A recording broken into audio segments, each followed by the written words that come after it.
Hello, everyone.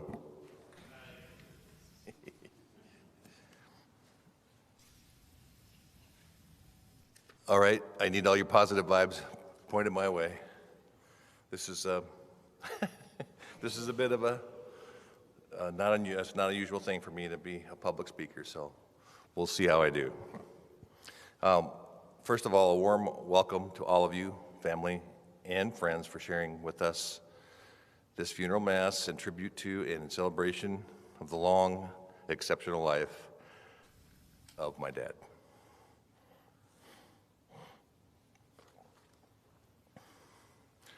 His name was William Emile Votava. Did everybody know his middle name was Emile? It's very Czech, a little unusual. I think we got that from Grandpa's brother in New York that we didn't really see much of. So, I'm here with my mom, Dad's wife of 73 years, Barbara, my sisters Sherry and Shannon, and my brothers Paul, Bob, Eric, and their family, and I'm Brian. Our brother Mike preceded our dad in death by many years as he passed away on December 12th, 1981. I'm thinking Dad and Mike are having a grand reunion in a very special place. Well, I'm going to say a little prayer for strength here. Lord, I mourn because of the loss of my father.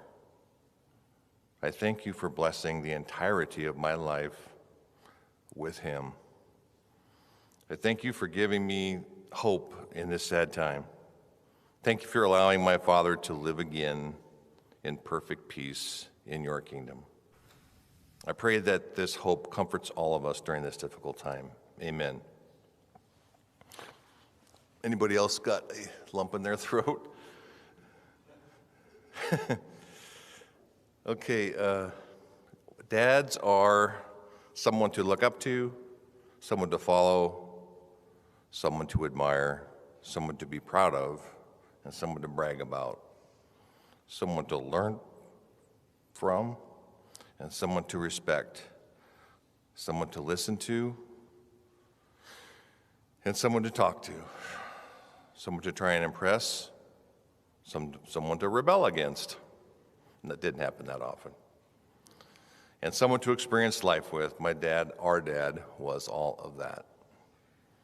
How do you summarize 94 years of life in, 10 minutes? Dad was a good man, a devoted husband, a proud father, successful businessman, prolific adventurer, a bit of a visionary, a driven individual. He was unflappable in tough times.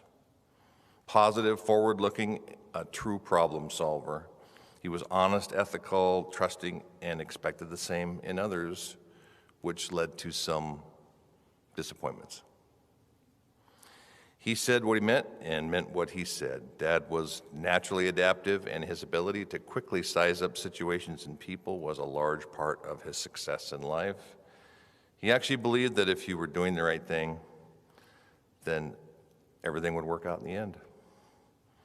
Dad persevered many times in the face of overwhelming odds and was unable to accept a situation where focus, hard work, and persistence would not win the day. There's kind of a hodgepodge of highlights that I've just, the memories flash in constantly, so I'm missing a lot here. You'll have to forgive me. We'll be talking about this all day and all night probably, so. Some historical highlights. Dad was born May 21st, 1928. He grew up in Spokane in the area between Maple and Monroe and 3rd Avenue, I believe, back when that was a residential area instead of a car lot, I believe, right? He attended Lewis and Clark High School and worked at Weiner's Grocery making deliveries. After high school, Dad was accepted to and attended WSU. After 3 years of university life, he realized that it wasn't getting him where he wanted to go. He was anxious and excited to move forward. Mom and Dad had met while in high school and ultimately married on February 12, 1949, and formed an amazing partnership that lasted nearly three quarters of a century. Thank you for that help. I appreciate it. Man. My parents had movie star good looks and celebrity charisma and enjoyed socializing with friends, business associates, and travel buddies. Dad went to work for George Bell in Spokane Film and learned the photo business. By the way, this is all anecdotal information. I won't be held responsible for everything being completely accurate. I'm embellishing just a little bit. Mom and Dad moved to Pasco also to continue working in photo finishing, which Dad considered, by the way, a very, how should I say this, spiritual, almost ethereal type of, because he said, you know, when you see a photo, that's a picture of time stood still. That's like a time machine. You can go back. When you see a photo, you can go back and you can remember the smells, the tastes, the sights, the people. That's what compelled him to move on, was that business. They then moved to Tacoma to expand the experience. Tacoma was my birthplace, just so everybody knows that. Dad and Mom, Mike, Sherry, and I moved back to Spokane in 1956, where Dad bought Spokane Film from George Bell. Mom and Dad bought a small house at 7525 XL Drive. That was one that was easy to roll off the tongue.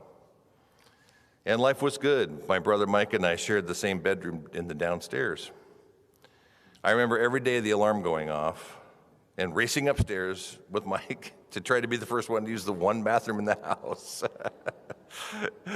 I lost that race most days because he was 6 years older than I am. It was a great neighborhood with lots of kids to ride bikes with. I remember stealing decks of cards and clothespins to put onto bike spokes. We thought we were the thunderous herd, man. It was great. We were the greatest. We thought we were so cool until Dad asked where the playing cards were. Oh, I remember quite a ruckus one Christmas where I was told Santa Claus was downstairs. And I'm like, downstairs? I raced downstairs only to be told that I missed him. But he left a big, beautiful tricycle for me. I remember prayers at each meal. I remember kneeling and praying the rosary in front of the living room fireplace with my family. I remember weekly mass in the original church. This church wasn't even a thought in its father's eye when we went to church over in the other building. I remember weekly mass in the original church of St. Thomas and going to school at St. Francis and of Assisi and St. Thomas More. I remember Mom directing the choir. I think he did that for 150 years, right? It was like a... And Dad having his hands full because he had all the kids in the pews with him. Now, I remember we're going to jump to a different subject here. Dad bought his first boat, probably the most unique boat you would ever see. It was a handmade aluminum boat built like a plane with support ribs, rivets everywhere. My favorite seat in the boat was an inner tube enclosed in aluminum on the side of the gunnel. Boating was an awesome pursuit for us. We followed Captain Dad to all the lakes in the area for fishing and fun. I especially remember the trip to Upper Priest with Dad and Mike and cousins. I was able to go on. I had to argue, I had to plead just to be able to go because I was only 5 years old at the time. I remember the biggest tent I've ever been in, but I think everything's bigger when you're that age. I remember fresh caught pan-fried trout for breakfast, boating,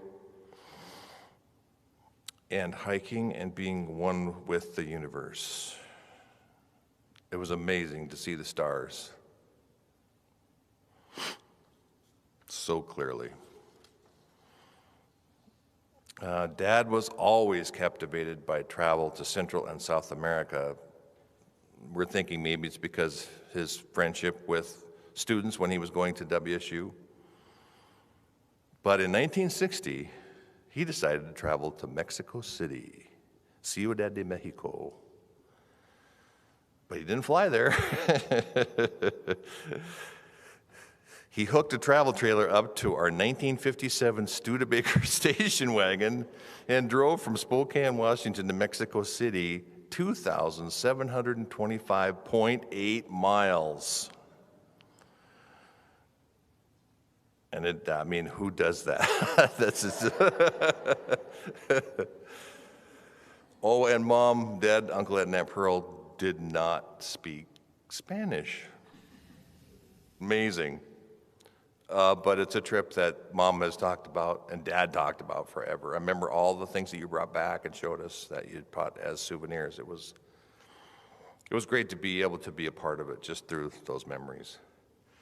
A trip like that takes an awesome adventurous spirit, which my dad had in abundance. There was the Sacramento summer, where we got to experience the hot and humid climes of Central California. We drove there, of course. Why would we fly? And I spent a lot of time in the back seat floorboard under my sister Shannon's bassinet. It was a fun trip. I didn't get to see anything. We were all crammed into a little house with no air conditioning in Sacramento, California. I remember lots of snails and waiting for the ice cream man every single day. I was 5 years old. What else am I going to remember, right? After that summer, the Spokane film business thrived, and Mom and Dad continued the tradition, the strong Catholic tradition of a large family. And we outgrew our home on XL. Dad bought a brand new, huge home for Mom and family at North 8422 White House Drive. It's about, half a block from here. It was huge, and I had my own bedroom in the basement, in the sub-basement, I guess is what we called it. The basement after you got to the basement. Piano practice and schoolwork and family fun and frolic abounded. As usual, Dad had bigger plans for the place, as he did for pretty much everything, and added a storage shed in the back with freezers full of goodies. It was paradise. Mom used to go to the Hostess bakery and get the day-old bake and just cram the freezers full of goodies. And this was back when Twinkies were big and full of healthy cream. The house was full of life, family, extended family and friends. Every birthday party, our cousins, our grandparents were there. Great-grandpa Votava would bake a cake. He was the head pastry chef at the Davenport Hotel, and we'd have the best cakes ever. Always loved it when my friends said, we want cake like that at our birthday. It's like, sorry. But Grandpa just does it for me. But I remember one year I was working on a gingerbread house during the holidays. I don't know if anybody else remembers this.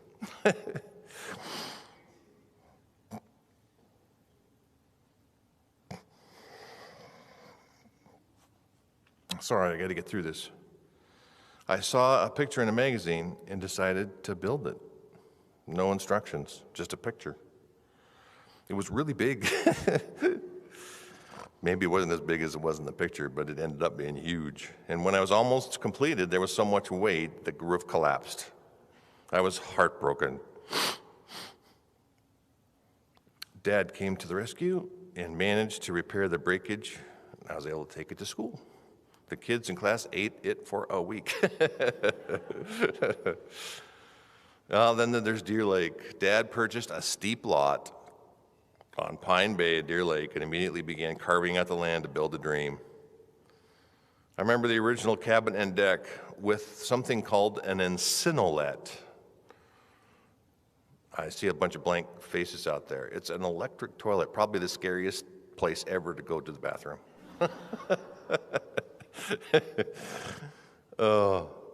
That was back in the day when you could push half a mountainside down to expand the beach area and not get in any trouble. I remember sitting on the cat driver's lap as he cut roads into the bank. That was amazing. Thought we were going to fall to our death at any second. As always, Dad had bigger ideas for the place, and I worked at the lake from the time I was 10 years old to when I left for college. It was just a huge part of my life. Mixing concrete, carrying in 5-gallon buckets of concrete. Oh, that was fun. and then carrying materials down thousands of steps. And I'm not kidding. There was thousands of them. It turned into quite a place over time, with my grandpa Rudolph helping out. My younger siblings have thanked me multiple times for all the work I did, because I left for college when the place was done, and they basically took it over and had a blast. My sister Shannon has taken over the property from Mom and Dad, and it's improved impressively. I guess big ideas and dreams run in the family. So many memories at the lake. I remember Dad and I fiberglassing the engine compartment in the back of the boat so the Dad could place 2 outboard engines on the back. One was a 35 horsepower Evinrude, and the other a 25 horsepower Johnson. And that was an odd combination, but they were both pull starts, by the way. And they weren't, outboard motors back then weren't exactly totally reliable. So typically, one of the engines would falter, like when we were skiing. So somebody had to go back and try to start the other engine while Dad kept the boat going full speed as much as he could, and the person behind them. I can still see going by the dock. Someone's in the back pulling on a motor as they're skiing by.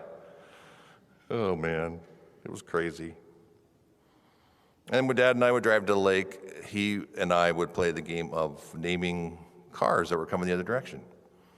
And I got pretty good at it, but that was back when you could actually tell the difference between vehicles. It's not as easy to do today, but it was just something I remember that Dad and I just did. At the lake, Grandpa, this is somber. We're going to get real somber here.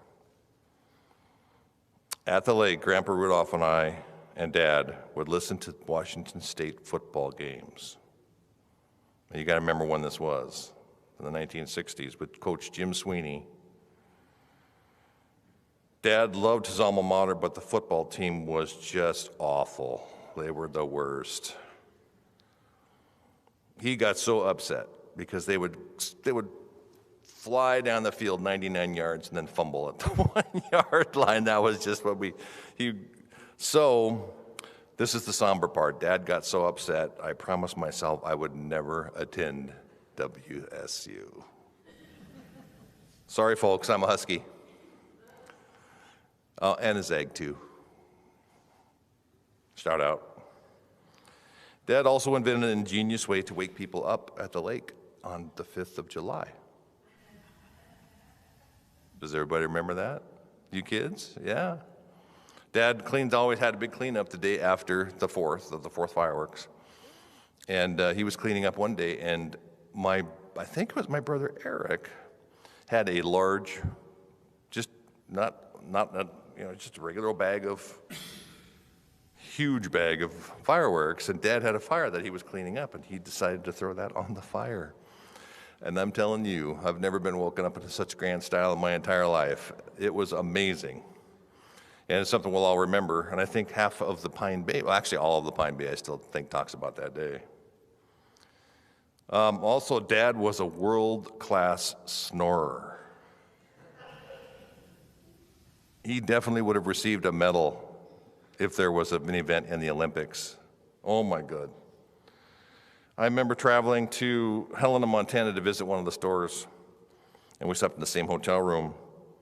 I now know where the terms buzzsaw and window rattler come from in describing Dad snoring. It was so overpowering, all I could do was laugh. And I have to say, Mom, thank you for enduring that for forever, I guess, right?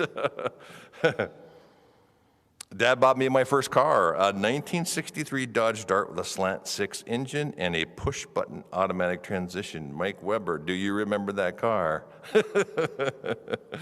Oh my God, talk about freedom. It was amazing. But gas was only 45 cents a gallon at that point, so things have changed quite a bit. I could go on forever. Dad just had idea after idea after idea and tried to bring many dream projects successfully to fruition. His business grew and became one of the largest chain of photo stores in the Northwest. And he has so many adventures, some us kids got to partake in, such as the Jet Set Travel Club flight from Boeing Field to Disneyland. Does anybody else remember that one? It was awesome. Dad and Mom traveled all over the world and the U.S., including months-long excursion in the Philippines, which Dad had said was one of his favorite adventures. As Dad aged and dementia slowly worsened, he accepted his lot, admitted his condition. He faced the fear, appreciated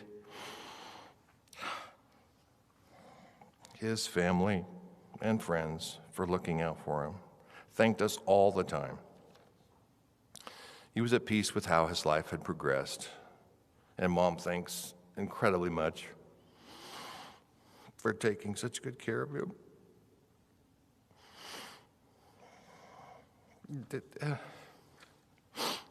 Oh, man. Hang on. Come on. Send those vibes. I need them. Wow, I'm almost done, so we'll get there. Dad is truly missable. I definitely know he's not here, and it's been really tough to deal with. I keep looking to see him in familiar places, but then realize that it's not going to happen. His present remains as a shadow memory that is haunting at times. But then I remember the fun facts. Dad had his private pilot's license at the age of 15 years old. That's an adventurer. He was a championship square dancer. At least that's what I heard. He owned his first business at the age of 20. He was a smoker, but quit smoking cold turkey. Just decided one day, Mom, both you and him, I guess, decided to stop, and that was the end of it. Dad fought bulls in León, Mexico. He did not run from them. He actually fought them. Had residences in Spokane, Deer Lake, Hawaii, Rota, Spain, 2 residences in Panama, near Panama City on the Pacific Ocean. It was an awesome place. And then that place in paradise in Boquete, Panama, the mountain village of Boquete. And that deck, the sound of the creek and the view, amazing. He loved it. I loved it. I used to go there and visit him, and Mom would say, "What do you want to do today?" I go, "Let's sit on the deck." It was awesome. And then the father of 7, 5 sons and 2 daughters, who are carrying on the tradition of their father. Just living life like we know how to do, always pressing forward, doing the right thing, trying to. Truly an exceptional life lived in a regular way. I can't wait to see the projects Dad is working on when I see him again. As long as we live, he too shall live, for he is a part of us, and we'll always remember him. William Emil Votava now lives in paradise, which I can only imagine is the heavenly version of Boquete, Panama, which has got to be spectacular. He also lives through us, his children, his family, his friends, for as long as we live, and we will remember him. Thank you.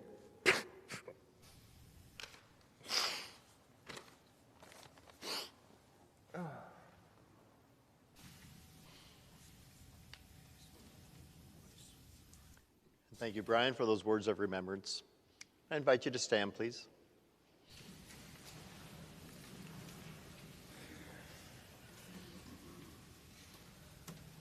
In peace, let us take Bill to his place of rest. Bill, may the angels lead you into paradise. May the martyrs come to welcome you and take you to the holy city, the new and eternal Jerusalem. Our recessional hymn is number 616, I Have Loved You, hymn 616.